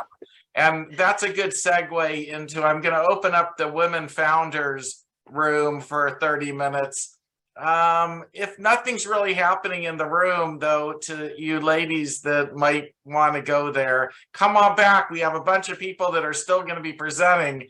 And, you know, in fact, the next person presenting is a friend and he has an amazing pitch to give, Sam. So you may want to wait until he finishes, but I am going to open up the room right now. And if any of you want to take it, it's the only breakout room we're opening tonight. So it is now open. Judith, thank you very much. We're going to move on. Up next is Sam, who's going to talk to us about batteries. Hello, everyone, and thank you again, Mark. I've presented a few times now, and I'm just fascinated with the community and with the network that you are spearheading, Mark. It is an incredible accomplishment, and I appreciate all the people that I've met along the way. I don't have a dating app, but I'm far from dating in the sense that we are an engineering company, a battery engineering company, and we've been around for 5 or 6 years, and we've reached milestone after milestone after milestone. And we're in a unique space within this community because we're raising $18 million under a Series A offering under an SEC 506B to accredited investors. And really what I'm pitching is the possibility of networking with investment bankers and or family offices, private equity sources in the clean energy space. We are producing lithium metal batteries that rival anything in the competitive battery marketplace today, like solid state, QuantumScape with a $6 billion valuation, solid power, all the silicon competitors. And we are on our path to commercialization and revenue of our NanoSponge battery, which simply replaces graphite. I don't want to get too technical, but when you talk about replacing graphite, it is a huge national security value-added proposition of our company because 70% or more of the graphite comes from China. And we need, in a national way, to try to reroute our supply chain for a lot of our computer technology, battery technology in the domestic US market. So that's a huge value proposition we have. And Mark, I think I'm just touching base, trying to build traction in your network, and I'll communicate back to you because in 4 to 6 weeks from now, I'm probably going to be in the hands of investment bankers on Wall Street. And my team is saying, all right, Sam, go for it among the groups that you know. And Mark has been a dear friend for many, many years. He helped us launch the company. And when I saw him, virtually launching this network, I told my team, let me see what Mark's doing. Let's see if we could connect again with him. And Mark, if something comes out of this, I'm looking forward to being back in this community and possibly being, I don't know, a mentor to many. I've been through so many different things business-wise, and I've not heard anybody in the community, reaching after this kind of amounts of money. But I think I can be an ongoing resource to the group once we are funded and on our way to commercialization. So I can't thank everybody enough. We're in a unique space, and I'm welcome to meeting you in the chat, or if you want to channel me to some of the investment banking sources that you might have. And Mark, I will keep you in touch over the next 4 to 8 weeks. Thank you again for the opportunity, everyone. Thanks, Sam. I just, before you have a question, any of you, I just want to let you know that I've been following this technology. So I've made 3 trips to Portland, and I'm based in Los Angeles. And in Portland is where Sam has deployed the testing of his batteries. And I've even made trips up there when Sam wasn't present to keep an eye on this technology. It's fascinating to me. I'm not smart enough to know all the other battery technologies out there, but there's something going on here. If you're interested in this space, you might want to reach out to Sam and get to know him. Does anybody have any questions or comments? Yeah, I'll take the first question. I'll ask the obvious question in the room. 2 parts. can you talk a little bit without giving too much away in details what countries your sourcing strategy passes through? And then what inroads have you made to get some sort of government backing through either SBIC? We have access to numerous opportunities through our contacts in Washington, D.C. to have access to DARPA, ARPA, as well as DOE. When we complete our MVP, which should be in the next 3 to 6 months, the DOE wants us to apply for $300 million grant, equity-free, to build our own gigafactory. That's how advanced our company is at this point. I'm just trying to be open and transparent with you, but understood. I feel that in 4 to 6 weeks, like I said, we'll be in the hands of Wall Street groups. But I wanted to see if we could democratize the system a little bit. I've raised close to $5 million to get to where we are now. And I really feel good about that because I'm empowering smaller but accredited investors with a real genuine business opportunity and the potential for us to go public on NASDAQ in, say, the next 3 to 5 years. It's the kind of quality company and engineers that we have on staff. That's a lot of ifs, right? I mean, I think your funding strategy is backwards. I think, you need the backing first, and then you talk to the bankers. As a friend, I'm telling you that. I think you're opening up a lot of investors to a lot of risk without actually having, the seal of approval of DOE. Well, we have validated technology, and the people that have been involved with us and following us for the last 5 years can validate our technology. We're in the lithium metal battery space, but in the liquid electrolyte design, not solid state. And that's why we could scale quickly, because our product is just a drop-in spool that replaces graphite with our carbon nanosponge material. And we could quickly scale. Yeah, no, I mean, it sounds exciting. I look forward to being wrong. So. Well, my original interest in this technology wasn't DoD. It was mostly consumer products. Like I envisioned this being in cell phones, mobile phones, those are our laptops, things of that nature where, if you're like me, I'm tired of constantly having to recharge your phone. So you don't see an application for drone tech? Our first go-to market will be drones, because we only need 100 cycles with our battery. Secondarily will be for cell phone. And then third would be like a Tesla 26650. Our batteries can be built in all kinds of form factors. We're not limited in any way. We also have contacts with the wearable industry that Mark might be aware of. From 6 years ago, there were people that you referred us to, Mark, that want us to put our batteries into the wearable market because we're very flexible, because our battery is very sponge-like and very, very flexible. A lot of applications we can have. Yeah, no, I visited your website. It looks exciting. I just, It's an interesting technology for those that wanted to meet Sam outside of this event, because we're running out of time. Thank you so much. Yes. But thank you, Sam, for coming back and sharing the latest with us. Up next is Carlo. Thank you, Mark. Hi, I'm Carlo Mendoza, co-founder of SoundSpore, a social music discovery marketplace. So SoundSpore transforms today's individual-oriented music streaming listening experience, the unique experience of social sharing music. Our AI algorithm uses social and music psychology to help discover music from emerging independent artists catered to each listener's taste. Listeners connect with like-minded music fans to form thriving communities. And on our platform, artists build their brands by interacting with their fans in meaningful ways.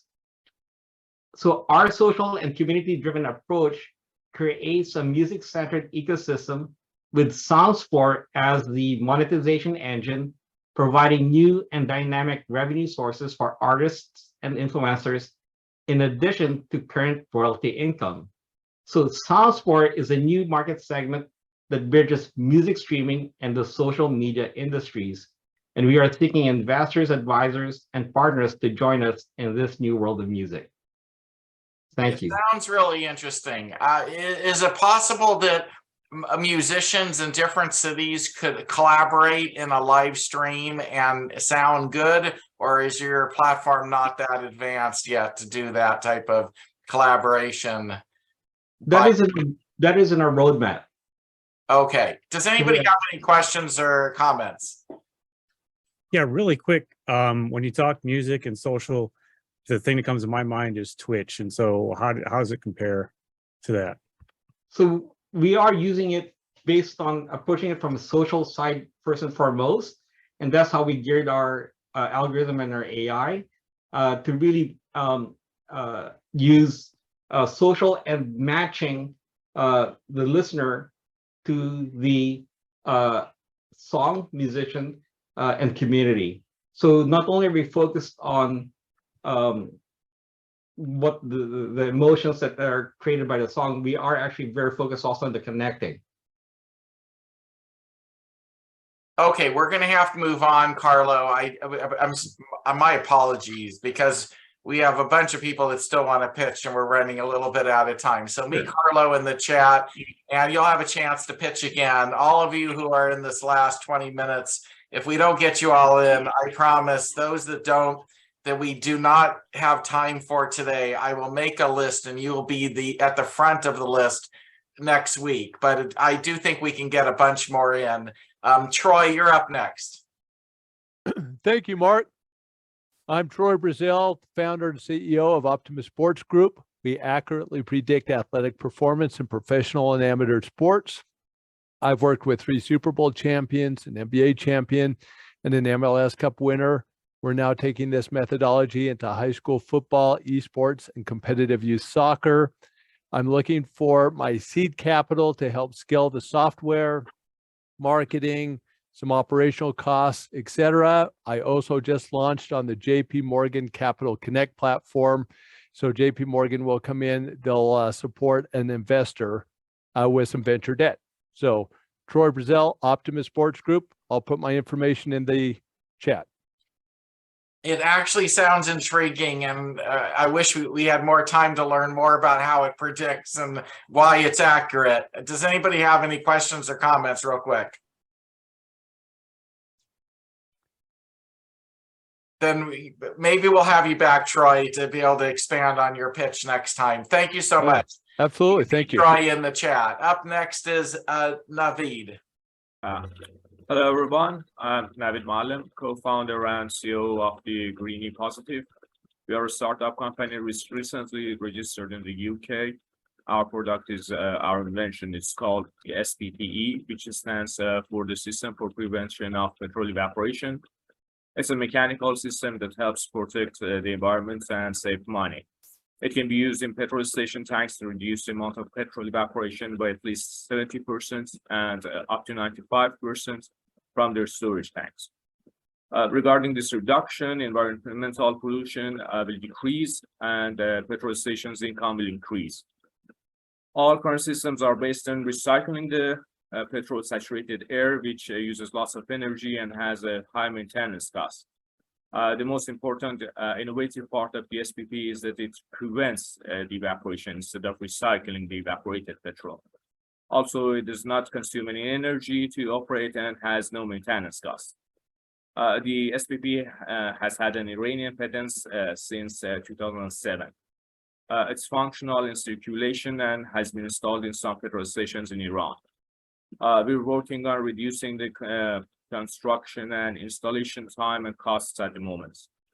There are many drivers for the SPP market success, like environmental protection and saving money and petrol are the main ones.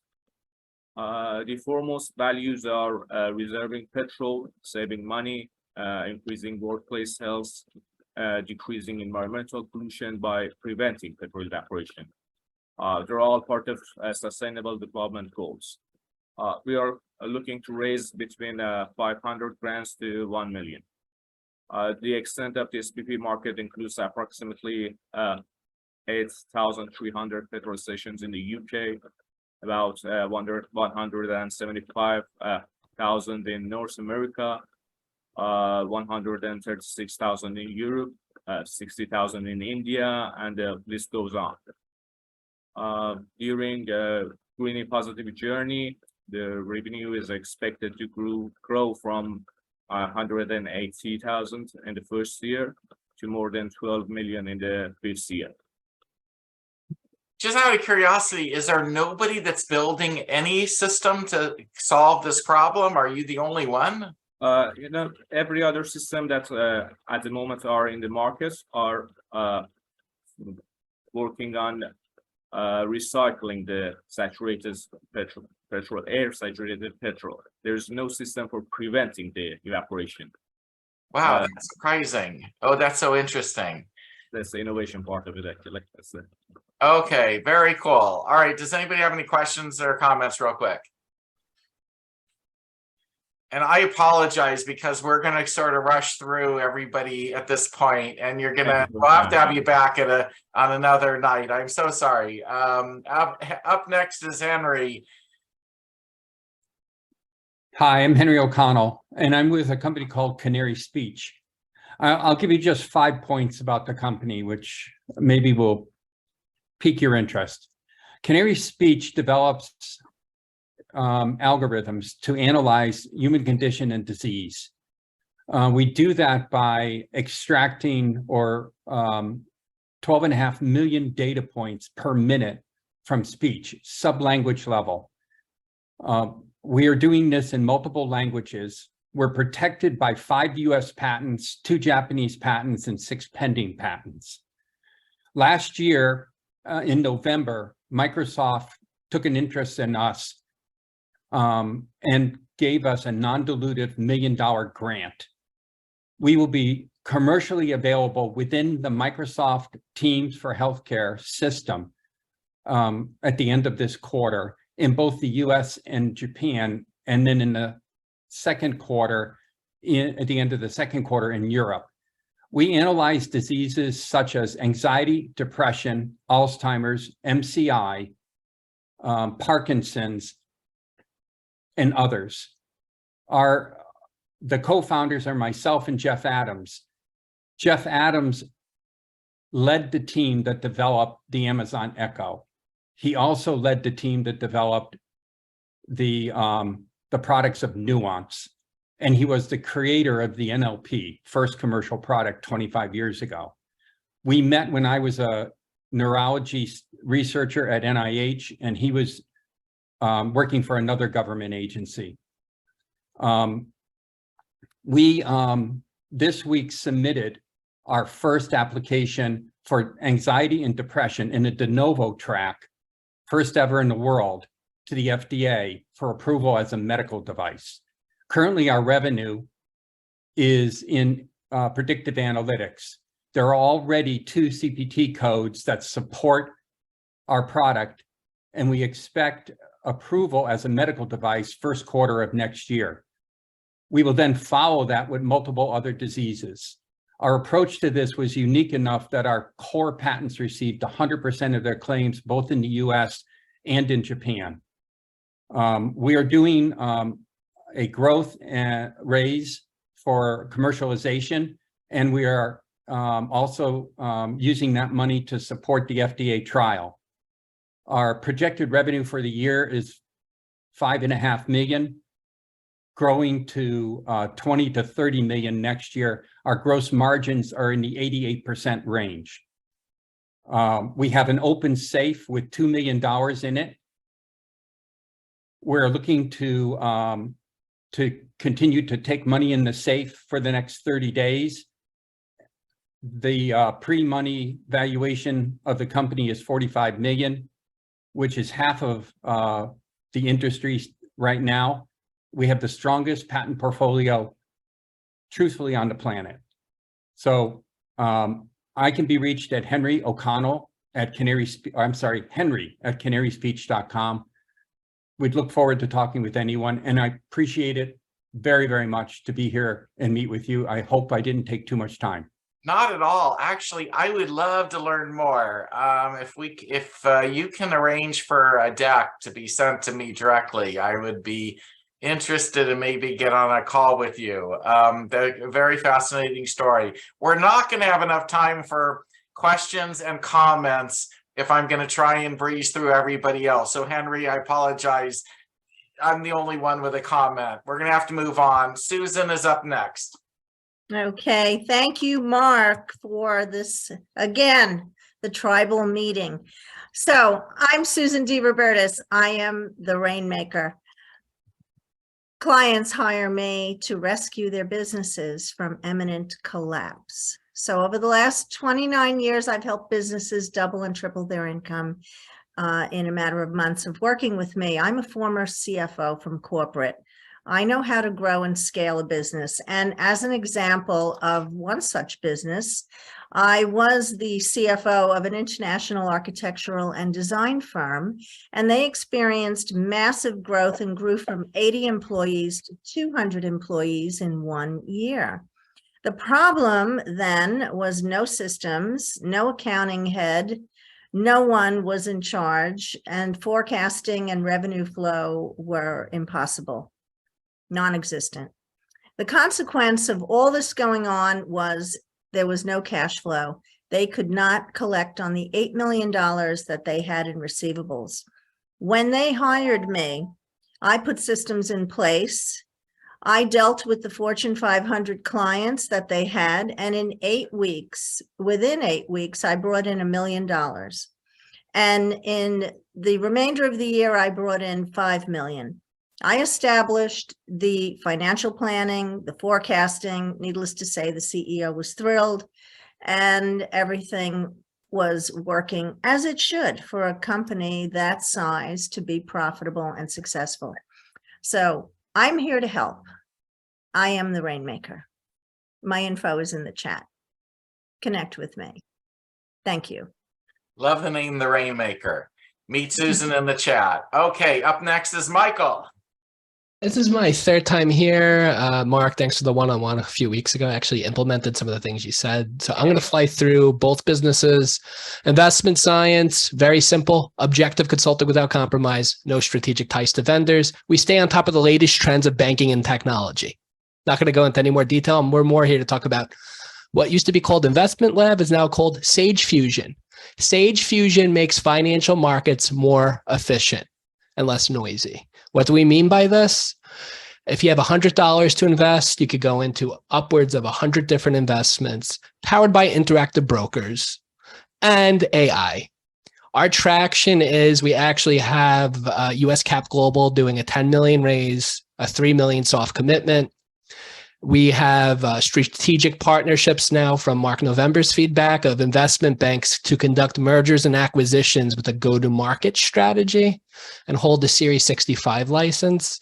We're really just here to either help other companies acquire customers, bring in more capital, but what we're doing underneath the hood is more just levering up finance, ranging, and I can't go into all the details on this, it would have to be a one-on-one, but just starting with CDs, like certificates of deposits, we have liquidity providers like lending institutions to lever up the cash while trying to protect the principal. So we're up 55% the past year as well. So I'm quite proud of the traction. And I'd like to thank Mark for some of his feedback that we've implemented. And we have Paul Claxton. He's actually on the board of our firm with rights of first refusal. So we have a lot of traction now than what we did last time.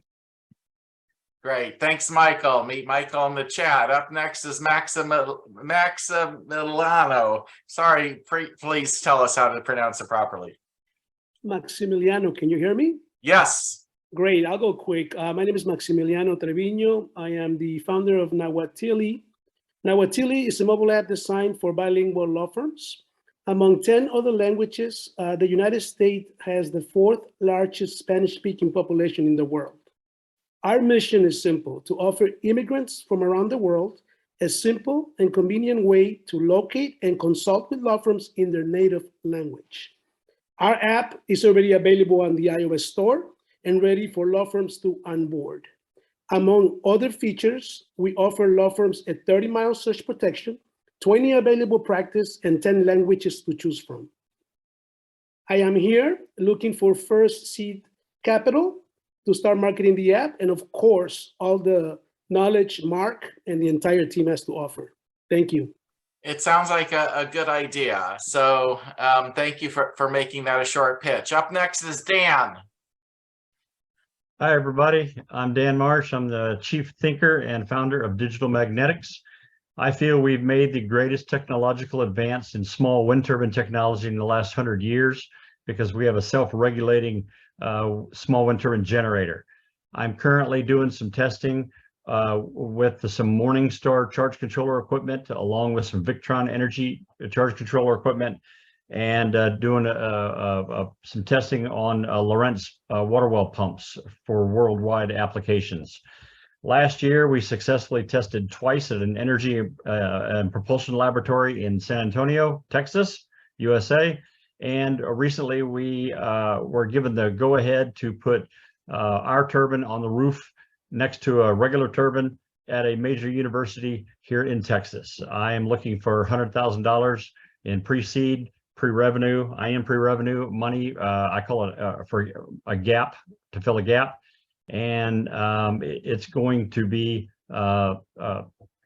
it's awesome. That's all I can say. I'm going to leave it at that. I can't wait to hear how the result is side by side. That will be interesting. So please come back and let us know about that, Dan. Thank you. Up next is Mark. Where did I lose Mark? Mark Loesch, are you still here, or you're not pitching? Okay, up next is Richard Buck. Okay, I am chairman of the board of Mica Energies, and we have proven our ability to pull energy from the air. And we have demonstrated the fact that adequate ambient energy exists everywhere, in the mountains, on the beaches, in the forests, and what have you. And we are developing technology to wirelessly charge laptops, smartphones, tablets, game consoles, and other items, and later EVs. Wirelessly, 24/7, regardless of where the user is. And we're looking for 1.2 million to finish up our technology in the next 12 months. Do you have a working prototype or small device that proves that this works? No, we have verified our technology approach. We have a circuit board that you push the button and the light lights up with no wires. It pulls energy from the air. I can't wait to see more. I would love to see your deck or any information that you have, or have a phone call with you about this. Unfortunately, I'm gonna have to keep going on, and maybe next time, Richard, we can get you in earlier, because this sounds really fascinating. I hope you get to the finish line with it. So thanks for pitching. We only have a few minutes left. So up next is Matthew. I'll try and go as fast as I can, but anybody who doesn't make it to the end, I promise you'll be first up next week. Hey guys, so I think you mean me, Matthew. Yeah, right? I did. Sorry. Yes, I did. You're good. So I'll try to keep it really straightforward and really simple. We opened up the company about 5 years ago with one goal, and that was to align ourselves with products and services that we believe we're going to do three things. One, take care of the communities in a good way. B, was profitable and scalable nationwide. And C, was innovative. It took me a little while to find the right products and services. We've been playing with them for the last couple of years. Shout out to Christopher the plumber. They call me Matt the mower guy. I own a company called the Robotic Mower Guys, where we sell and install robotic lawnmowers that cut the grass 100% by themselves. It's undercutting the current landscaping market by 80%. Yes, I sell to landscapers because why not? Very much so. Why not? The biggest privately held landscaper in the United States is a guy named Frank Mariani. He owns 1,000 of our units already. Very much so. We're ready to scale up. The numbers are good. The revenue already shows a 20% profit. We believe that we'll be at a 40% profit at scale. What we want to do is we want to do this in increments. The first stage will take us to 5 locations. The next stage will actually take us to a total of 17 locations. We have 13 applicants that want to become basically like a licensee, a franchise operator underneath of us with our brand. So first round of funding that we're asking for is $500,000, and that's going to take us to 5 locations and help us start sorting through the 13 applicants that want to open locations with us. What's your brand? You may have mentioned, but I missed it. So my company's called the Robotic Mower Guys, and then we work with a bunch of different manufacturers in the industry. Got it. Okay. I actually know somebody in that field, so you should connect with me so I can hook you up with some folks that may be useful. Thank you. Up next is Brian. You actually made it in. I wasn't sure you would. That's wonderful. All right. Hi, guys. I'm Brian. I am a CEO and creative lead of my small indie game startup. We are making a MMORPG in a brand new high fantasy universe. We are greatly excited. Right now, we are a team of 10 dedicated developers, all working part-time, unfunded. We just presented at the Synapse Summit yesterday in Tampa, and everyone walking, we were just turning heads. People, the children there were the few kids that were dragged to this conference. They were going, "Oh my gosh, Dad, we need to stop here and we need to look at this game," right? So we have this amazing game in prototype pre-production right now. 10 weeks we plan to create a working minimum viable product for our thing. We're all working part-time. So we are looking for pre-seed funding. Since we are software development, it will require a substantial budget. However, the return on investment will be through online subscriptions, will be through down the road that will eventually snowball into much larger returns in the future. We are really excited, and we would love to give you a one-on-one pitch deck presentation. You just need to email me on LinkedIn, Brian Striegel. All right. Well, good. Thanks for having me, and thank you. Okay, so Brian, you are going to be the last because we're past our time. And Ron, I'm so sorry, but you're going to be #1 next week. And I'm writing everybody's name down. So I got Ron, Julia, Nathan, who we've had before. Let me get, okay, hold on.